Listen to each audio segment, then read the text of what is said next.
Hello. Thank you all for doing what you do. I've been a patron of the library for a long time, and I bring lots of kids there. I work at a school in St. Tammany Parish, and before that, St. Charles Parish.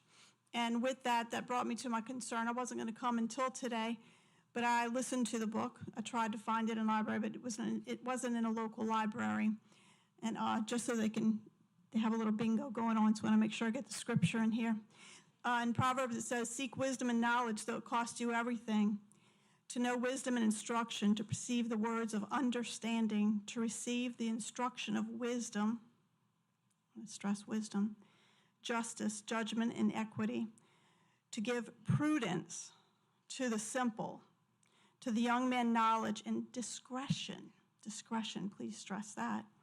A wise man will hear and increase learning, but fools despise wisdom and instruction. And I want to state also, especially when it concerns this book, that God is not an author of confusion, but of peace. But I do believe that a lot of the books that you all are bringing into the library, and I'm assuming it's through the American Library Association, the authors there clearly are authors of confusion. Am I speaking, or are you, Mr. Bill?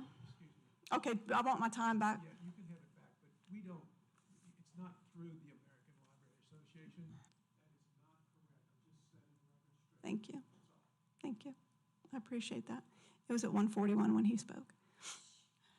Anyway, the child, the main character in this book, obviously goes back and forth with her own, and starts out as a her, so I'm assuming it's a her, because then she also goes on to say he and him when they're doing the pronouns, and when she's referring to her uncle, she starts out as saying a, and we all know that in English, if you're concerned about real pronouns and real language, you know that a is an article before a singular, not plural, but singular noun or pronoun.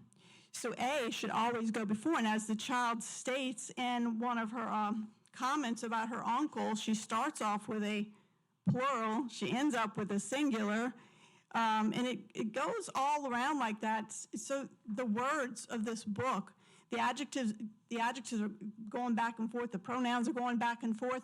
It's improper. So if you really read and listen to this book, this child's literature would never pass the editing process, because it is so in error in its grammar. So y'all are putting little 4-year-olds into school after that. So people like me are going to be getting the kids, and they're going to go, no, this is okay. Not to mention, we have to remember where they are. If they're a girl one day, if they're a boy the next, or if they're even in the next minute, because this child was obviously anxious.